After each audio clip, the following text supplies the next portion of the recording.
Y'all, when I tell y'all this episode was a 20 out of 10, I was not expecting this. And we didn't get a preview of what was going to happen this week because we got the mid-season trailer. And the mid-season trailer fed me. So this episode was like dessert on top of that. I was full. My cup was runneth over with it. I can't even get my words together. Mixing my words up, like Bronwyn said, I need to get it together. But let's get into it. Ooh, this sweater is so comfy. You know what it's giving? What I'm feeling like in this sweater, y'all? Shut me up. Shut me up. Shut me up. You seriously? Shut me up. That's what it's feeling like. But let's get into it. So we open up with a scene with all the girls. We get the little montage as usual. Angie has a scene with her daughter, which I'm going to get into her relationship with her daughter when I talk about the scene with the dinner that she had with her dad. The next scene we get is Lisa and Heather. And I love places like this where they have the secret passageways. I've eaten at a place like this before. I went to a prohibition themed birthday party. We dressed apart and everything. And so this place we went to, it was you walk in and it's like a library and you give them a secret password and they open one of the bookshelves and there's an entire speakeasy in the back. Drinks were good. The food was good. I love stuff like this. It was a great time, and I love a theme party. But this scene was just two women spinning the truth. Just like Lisa said in season one, Whitney and Heather, bad weather, spin the truth, destroy, girl. This is what you're doing. It's giving bad leather, like Andy said last year. So Lisa's updating Heather on everything that happened in the Palm Springs trip. And like I said, she's just spinning everything. She's talking about, oh, one, Bronwyn cried because Heather wasn't there. False. Bronwyn cried because she was doing everything she can to try to make up with Heather, and Heather was being an asshole. Two, she goes, Todd asked us to leave, and I feel like the only way we could fix this is if we were against you. False again. All you had to do was acknowledge Bronwyn's feelings. That's all you had to do. You can still acknowledge Heather's, but acknowledge Bronwyn's also. That's all she wanted. But instead, you just keep speaking for Heather and not even seeing Bronwyn's side of it. Then she's like, Bronwyn put me in this position by making me speak for you. One, again, she's not asking you to speak for her. You do not need to speak for Heather. Heather can speak for herself. She don't have a hard time running her mouth because that's all she does. Like, just look at Bronwyn's side of it. If you want to be in the middle, be generally in the middle. That's all she wanted. So y'all sitting here spinning the truth, and then Heather got the nerve to like try to boss up and be like, well, you know what? I'll show her.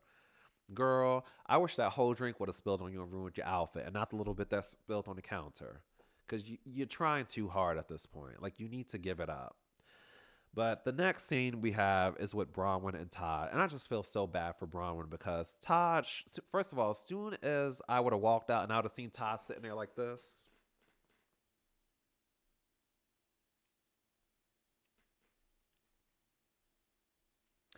I would have walked back in the house. I'd have been like, I don't got time for this. I'm going back in the house. But she sits down. They're catching up about the trip. And Todd was just going in.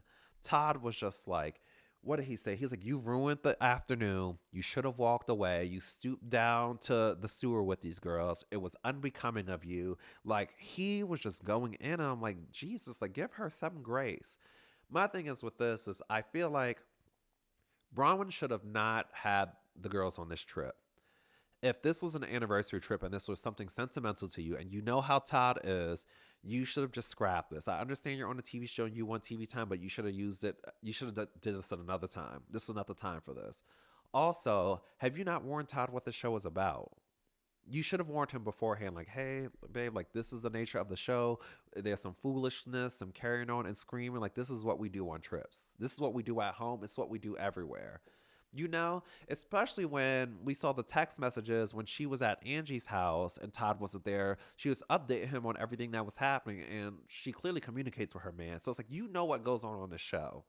So it's like, she should have just kept him out of this. If this trip would have never happened, Brahma would have never been in this situation, and we wouldn't be feeling how we feel about Todd, because he has done a 180 in my books. I was like, oh, this is a cool man, and now it's just giving the Grinch. He looked like Angry Santa, but it's giving the Grinch. So I felt bad for her. I felt really bad for her. He's talking about leave with your dignity and all this other stuff. Like, no.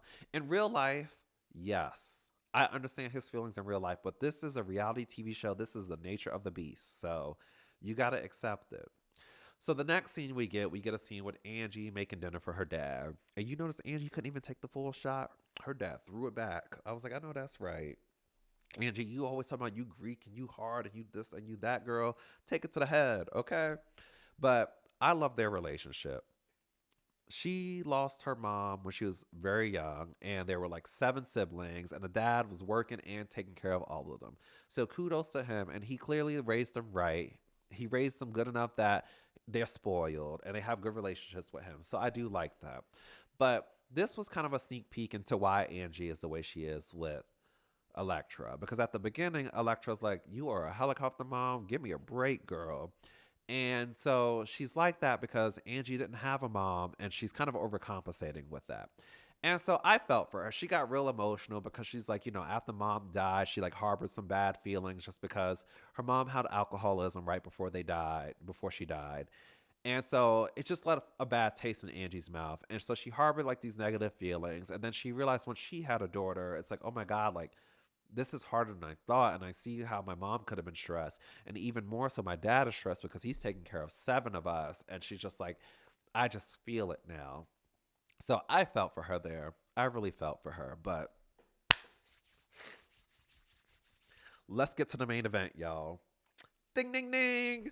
So we have this breakfast at Tiffany's brunch at Mary's house. And kudos to Mary. Okay, Mary is opening up to us some more. She's letting us in, showing us like problems within her family that she's dealing with her child, and she's hosting an event now. Let's go. Let's get into it. So the girls start showing up one by one. Bronwyn shows up first. And I don't know if y'all noticed, when Bronwyn walked in, there was a guy inside the door. She's like, yeah, I'm Bronwyn. And he checks her name off the list. It's because Mary want to make sure, she's like, I'm opening up my life to y'all enough. I need to contain which bitches is coming into my house. So I'm checking you off. I'm going to make sure I'm checking what rooms y'all are in.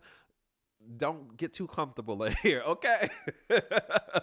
That's what it was given. But as far as the fashions, Bronwyn looked good. Meredith, bangs and all, Meredith looked decent. Whitney looked good. Angie looked good. Mary looked good. Lisa. Lisa looked good, but Lisa is never on theme. All this girl is going to do is give you a little pantsuit. That's all she's good for.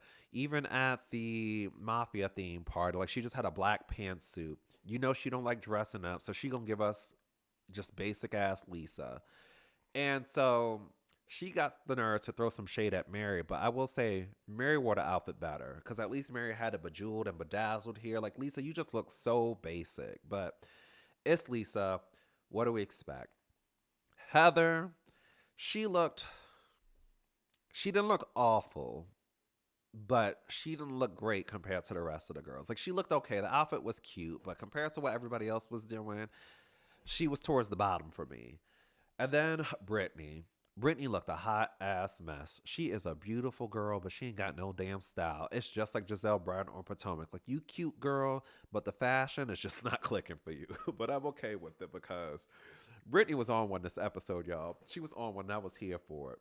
So all the girls are talking. Heather walks in and she ignores Bronwyn and Mary addresses it. She's like, you're not going to say anything to Bronwyn. And Heather's just like, and I'm just like, girl, come on now. Like, you are really doing the most. You can at least, when the girls are beefing on Housewives, I'll give her two things. One, she not faking the funk. So it's like, okay, girl, I don't like you. I'm not speaking to you.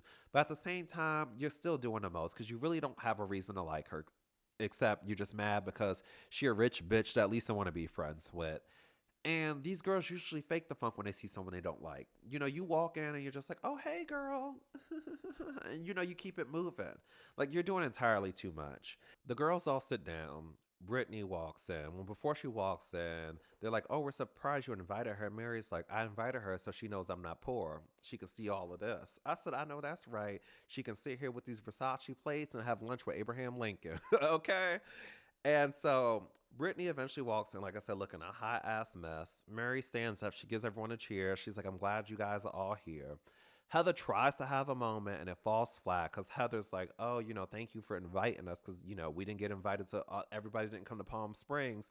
And in her confessional, she's like, this might be a breakfast with Tiffany's lunch, but I'm here to start some shit. And it fell flat.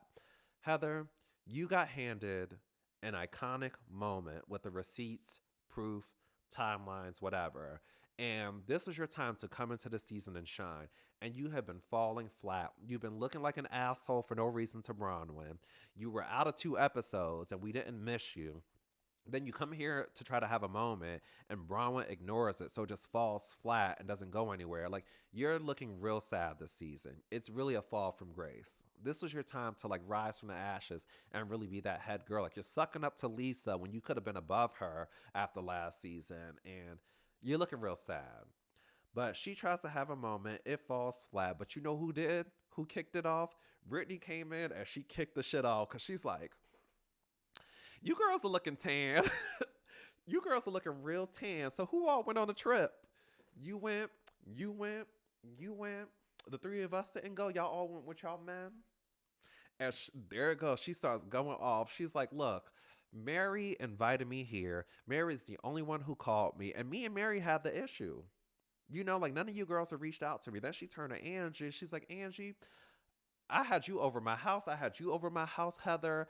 And I brought y'all into something that was like really means a lot to me. I had my little Mormon church meeting going on. And then you show up bringing alcohol. And so they try to argue with her about that. And Angie's like, I see you drinking all the time and stuff like that. And so Whitney even asked, she's like, are you mad that you got exposed? And she's like, yeah, like, why are you bringing alcohol to a church event? And honestly, I'm with Brittany there. It's like you bringing alcohol. Like, it's like, I indulge in like some edibles and some wine and stuff like that. But that don't mean I want to be getting shit-faced around my parents or getting drunk at church or getting drunk around my work, co-workers and stuff like that. Like, there's a time and a place. So I get where she was coming right there. But child, Angie was like, you're drinking, you having sex with 3 men. I'm like, ooh, ooh. This episode, y'all, it was given a lot because then Mary comes in a confessional and she's like, yeah, I don't know what's going on with Jared, but I know he been sliding into my DMs. When I tell y'all my jaw hit the ground, my entire house shook. My pictures, they fell off the damn. My jaw hit the ground so hard, my pictures fell off my mantle. Like, I was like, oh my gosh, like, Jared, that man ain't got no damn shame. I'll tell you that. And he is so confident because Mary Cosby, out of all people, you really thought you were going to pull Mary Cosby.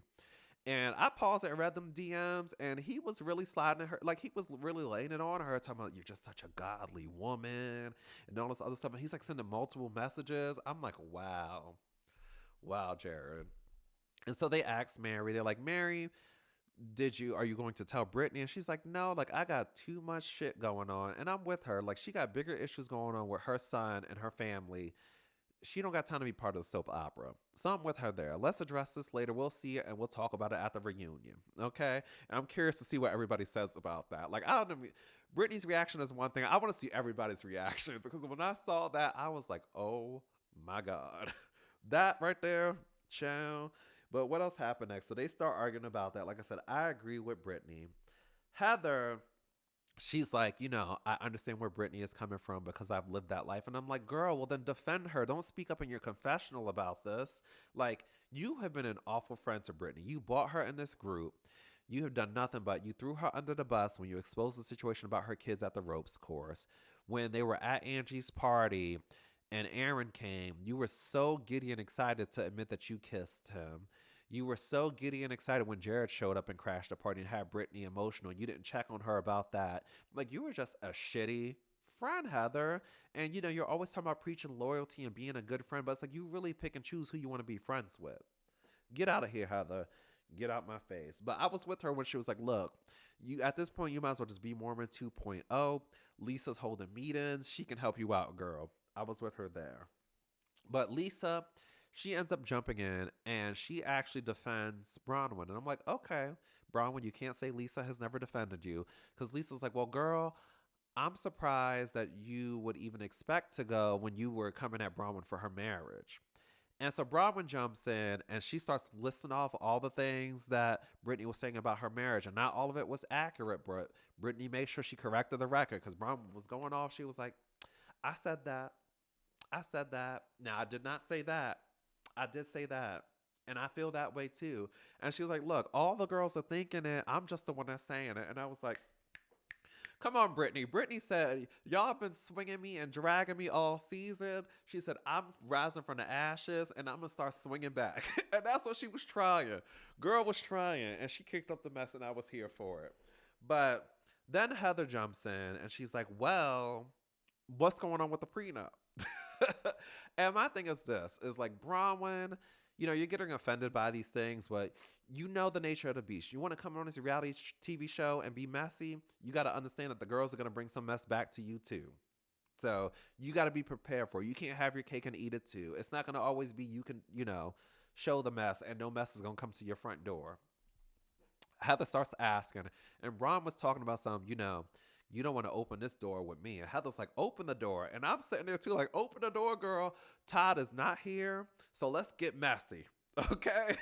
He can look at this on TV later. He probably not even going to watch the show anyway because he don't want to be a part of it. So let's get fucking messy. Ding, ding, ding. Put the boxing gloves on, girls. Sorry, this got me excited. This episode, y'all, I was screaming at my TV like it was a damn Super Bowl. So they start going into the prenup situation, and Bronwyn clocked it because Bronwyn was like, you're so worried about what I'm going to get afterwards. If you're worried about what's going to happen after the marriage, I'm not worried about it. Who's the real gold digger? I said, clock it, girl. And so Heather's like, look, I don't know anything about your man except y'all don't have a prenup. He collects Starbucks mugs and he's an asshole on couples trips. And I'm like, Lord. Just when I thought Lisa was about to get back in her good graces for defending her, Braun was like, really, Lisa? Because we know Lisa told the heifer. Like, who else is it going to be? They're Ace Boone Coons. So they start getting into the whole trip situation. And Mary jumps in to defend Bronwyn. And she's like, look, Bronwyn is really trying. And Bronwyn really does not want to have an issue with you. Like, if she can, she really wants to make up with you. And so Heather's like, well, why didn't she invite me on not the birthday trip. Why didn't she invite me on the couples trip? And Brown was like, I did try to invite you. I had a ticket for you and everything. And Heather's like, well, how did you get a ticket if you don't know my birthday? And Brown was like, I got it from somebody. And Heather's like, nobody in this group knows my birthday. This is my thing, Heather. You sit here and talk about how, because you say later on that these girls are pretty much your family because your family iced you out because of your relationship with the show and you leaving the Mormon church. How are these girls your family and you're going so hard for them and defending them and you're not even comfortable enough with them to share your real birthday? Make it make sense. Like, you're a huge hypocrite, girl. So they start going back and forth about that. And it's also given Heather, you're just so paranoid. And I feel like this stems from before the Monica thing, because clearly these girls didn't know your birthday well into you knowing them season 1. Like, you're so damn paranoid and crazy and delusional. It's ridiculous. But they start arguing about the whole plane ticket thing. And Lisa's like, Angie, like, you were upset about it too. Angie's like, I was not upset about it. I will say this. Angie might not have been upset about it, but Angie was being messy when she brought that up to Lisa. Because I called that. As soon as she went to Lisa, I was like, yeah, I'm in 17C. Where are you sitting? I said, I see you, girl. I ain't mad at it. I'm here for the mess. But I see you, girl. You was being messy. So they start arguing about that. And so Heather is like, well, if it wasn't a big deal, why were you sitting in first class? Why weren't you sitting in economy? And Braun was like, because it was my damn credit card. And I said, clock it, girl. It's my credit card. I'm paying for all of y'all. Braun paid for y'all to get there. She paid for the house. She paid for y'all to go to the drag racing thing. Like, she paid for all of that shit. So if I'm paying for all of this, bitch, if I put y'all on the fucking wing of the plane, y'all gonna sit on the wing of the plane. If you don't like it, go buy your own ticket. But if I'm paying for it, y'all going wherever I fucking pay for. I was with you, girl. Like, clock it. But they start getting into it. And Heather, she tries to spin the entire argument. And Bronwyn clocked it. She's like, every time I say something, you're going to find another issue with it. And then Heather's just spinning it and spinning it. And then Whitney finally jumps in and she's like, Heather, like, I know you have trust issues, but you need to fucking relax pretty much. That's what I got out of it. And so Heather tries to use her trauma. And like I said, she's like, you guys are close to me and I'm so defensive and we've been through the fire together. But I don't want to share my birthday with y'all. Come on now, hypocrite. And Bronwyn, again, she tries to make it right, but she's still calling her out. She's like, look, I really want to make this right, but you can't sit here and say that you're 100% innocent in this. And so Heather, she gets upset and she's just like, it really hurt me that I wasn't invited because I'm a pick me and I don't like being left out of things. And I'm like, you excluded yourself. Bronwyn was really trying to invite you and you didn't want to hear her and stormed out her house and you're like, I'm not coming. So you excluded yourself and you missed out on a chat because you was not in those episodes and nobody missed you, girl.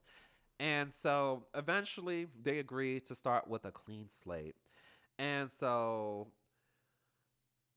they're cheersing. When they're cheersing, you hear Brittany off camera. You just see Bronwyn and all them cheersing, and you just hear Brittany in the background like, this is not cool. Then the camera pans to her as she stands up, and she's like, you guys, what about me? And throws her fucking napkin down. I don't care what anybody says, because I'm sure everybody's going to be irritated with her, but I was for the fucking antics. I was for Brittany seeking the attention. This was funny. This was a funny fucking episode. The arguments, the shame, it was just, let me relax, y'all. Let me center myself. I'm going to center myself, but honestly, I'm going to be excited and screaming again in 5 more minutes because it was hilarious. That heifer was like, what about me? Brittany did not come to play. Brittany came to this brunch ready to act the fuck up, okay? And so they're like, oh, Lord, here we go. And so she's like, like, everyone's singing Kumbaya and y'all aren't giving me a chance to talk. And Mary's like, well, we're here. You're sitting. Like, come on, talk. Say your piece. And Lisa's like, well, how about you say sorry? Everyone's giving a Kumbaya, but how about you apologize for your part in it then? So Brittany apologizes to Bronwyn, and Bronwyn's like, are you apologizing because they just told you or you mean it? And Brittany's like, I mean it, girl. You don't mean it. But it's okay. We'll allow it because you kicked the shit off. So you getting a pass this episode, girl. And so Mary is like, look, we need to invite Brittany into things. We need to do better. We need to grow together. We need to listen to each other. And we need to stop talking at each other and stop talking with each other and just listen. And we need to move on because at the end of the day, y'all, we're friends. And I was like, come on, Mary. Mary is in her bag this season. Mary is in her bag, okay? Mary is in her bag. She is hosting events, like I said. She is sharing her life. She is engaged. She is showing up on trips. Like, she's in this. She is in this. And she's trying to get the girls together. She's holding girls accountable. Like, she was like Heather. She called Heather out for not speaking to Bronwyn. Mary's really the girl that's in charge, okay? Because remember when Mary was praying back at Angie's anniversary party? Lisa's husband and Whitney's husband almost got the fight in. And Lisa and Whitney was screaming at each other. She said, go hold her hand. They went and held hands. Mary run the girls, okay? Mary is that girl. Mary's my favorite housewife on here. She's my favorite housewife for the franchise, okay? It used to be Meredith, but Meredith done fell from grace also. So, speaking of, we get into Angie and Meredith. And so they're sitting here talking about they don't want to go backwards, but it's like both of y'all went backwards this season. Angie, you went backwards with the squirrel, bringing up all this old shit, which Meredith, you're partly responsible for it, but a lot of it was Monica too. And my thing is Meredith, you're going backwards too with this whole podcasting because you and Sean had talked at Angie's house and then you bring it up on a Palm Springs trip. So y'all are both doing the same thing. And then Meredith, she starts doing what she typically does and she starts throwing threats. If we go backwards, it won't be pretty. They start talking in circles and we get into the whole podcast situation. Meredith, she finally got receipts because I guess after she realized the whole Palm Springs thing flop with Sean going, booyah, biatch. After she realized that flop, she's like, okay, let me go get some actual receipts. So she had the audio from the podcast. And so this whole phone situation, I'm not even mad at Whitney because if you play some audio and then you reach over like this and you're doing your phone like this, I'm thinking you're passing it to me too. I would have grabbed the phone too. Like, oh, okay. So Whitney, she's trying to pause it. And Meredith is paranoid because we know Meredith got receipts and DMs on everybody. And so she probably thought Whitney was going to find something. She's like, oh shit, Whitney got my phone. And she's like, bitch, give me my phone back. And child, shit just went downhill from there. But I will say this, Whitney's confessional when she had the toupee on and she was like, get off my phone. I was dying. This episode was giving me everything I needed. I literally want to say this is probably my favorite episode of Salt Lake City ever. I think so. As of right now, off the top of my head, this is my favorite episode. One thing Salt Lake City is good at, Salt Lake City from season one to now, Salt Lake City is good at having crazy dinners because it's not always just like one person against another. Like everybody has so many different issues that are crossing over and there's so many layers to it. And everybody is just attacking everybody. It's like you start with one person arguing, it turns into two other people arguing, and then this person has an issue. It's like a dumpster fire of issues, and it's a hot ass mess. And this is prime reality TV, and this is why Salt Lake City is my favorite franchise out of all franchises. I know Beverly Hills and Atlanta and all these other franchises are iconic, but I do not give a fuck. Salt Lake City is my favorite franchise, and I'm doubling down on it. But all hell breaks loose. Everybody is screaming. Meredith is screaming. Angie is screaming. Mary gets up and she's like, all right, like y'all need to settle down. Like, let me speak, let me speak. So then no one's listening to her. So finally she's like, if you're not going to let me speak, get out of my house. Meredith gets up and she's like walking away and she's like, all right, that's fine. Like, I'm leaving.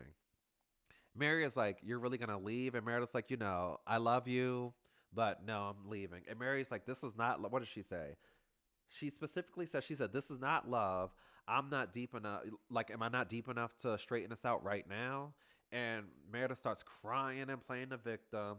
And then she walks out. And then while she walks out, she starts screaming about how pretty much Angie and Mary are in cahoots. So now I'm starting to see, because, sometimes Mary gets mad at people for irrational reasons. I 100% understand. Mary did say in an interview also, when she said it, even though she was looking at, and we could have missed it, it could have been editing and stuff like that, but when she was like, if you're not going to listen, get out of my house, like she was specifically looking at Meredith. But she did say in her interview that she said the same thing to both of them. Angie didn't take no offense to it. Angie shut the hell up. And Meredith, she just took it the wrong way. And it's just like, no, I'm leaving. I'm going to start crying and playing the victim. So even if Mary was directly talking to Meredith, I understand. Like, y'all are yelling, chill out. And then afterwards, Mary even tried to make it right. She's like, no, like, stay, let's try to work on this. Am I not important enough to work on this? Meredith is not hearing it. And then you start throwing these digs about their friendship. I understand.